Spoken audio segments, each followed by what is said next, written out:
हम बात करने वाले हैं कैनरा बैंक में यदि आप एफडी कराना चाहते हैं तो यहाँ पर आप देख सकते हैं सबसे हाईएस्ट रिटर्न आपको मिलने वाला है 7.4% का।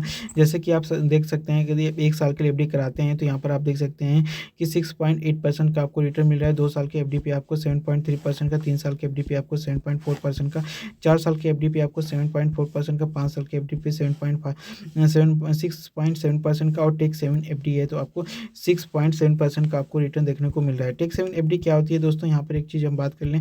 टेक सेविंग एफडी जो होती है वो 4 साल के लिए होती है या फिर 5 साल के लिए एफडी होती है।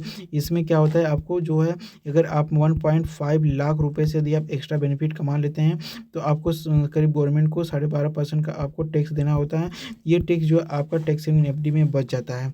बाकी यदि आप इससे कम समय के लिए एफडी जमा करते हैं, 4 साल या 5 साल से कम के लिए जमा करते हैं तो ये नॉर्मल एफडी में कन्वर्ट हो जाती है और यहाँ पर आप ज़्यादा अगर पैसा कमा लेते हैं मतलब ब्याज के थ्रू तो यहाँ पर आपको टैक्स भी देना पड़ता है। बाकी यहाँ पर अगर हम बात करें सबसे ज़्यादा इंटरेस्ट आपको मिलने वाला, तो यहाँ पर आप देख सकते हैं यदि आप 3 साल से लेकर के 5 साल के लिए यदि आप कैनरा बैंक में एफडी कराते हैं तो आपको 7.5% के आसपास का इंटरेस्ट देखने को मिलेगा। बाकी यहाँ पर 7.5% इंटरेस्ट आपको कहीं भी नहीं मिलने वाला है। आप देख सकते हैं 3 से 4 साल के लिए एफडी कराएंगे तभी आपको यहाँ पे करीब यहाँ पे 7.5% का इंटरेस्ट देखने को मिल जाएगा। बाकी आप किसी भी 1 साल, 2 साल या 5 साल के लिए एफडी कराएंगे तब पर भी आपको 7.5% का इंटरेस्ट देखने को नहीं मिलेगा। सो गाइस, जैसे कि आप यहाँ पे देख सकते हैं 45 दिन के लिए यदि आप यहाँ पे कैनरा बैंक में एफडी कराते हैं तो 4% मिलेगा। वहीं पर सीनियर सिटीजन को अगर आप कराएंगे तो 4%, 90 दिन की कराएंगे तो यहाँ पे 5%, सीनियर सिटीजन को भी 5%, 1 साल की एफडी कराते हैं तो आपको कितना मिलने वाला है यहाँ पे 7%, सीनियर सिटीजन को 7%, 444 दिन की एफडी कराते हैं तो 7% और सीनियर सिटीजन को भी यहाँ पे 8% का इंटरेस्ट देखने को मिलेगा। अब दोस्तों थोड़ा सा आप कंपेयर करिएगा, यहाँ पर आप देखेंगे कि यहाँ पर 1 साल 6 महीने की जो भी आपने एफडी कराया है सबसे कम आपको इंटरेस्ट देखने को मिल रहा है। वहीं पर आप नीचे देखेंगे 1 साल, 2 साल, 3 साल, 4 साल के लिए एफडी करा रहे हैं, इस पर भी आपको काफ़ी कम इंटरेस्ट देखने को मिल रहा है।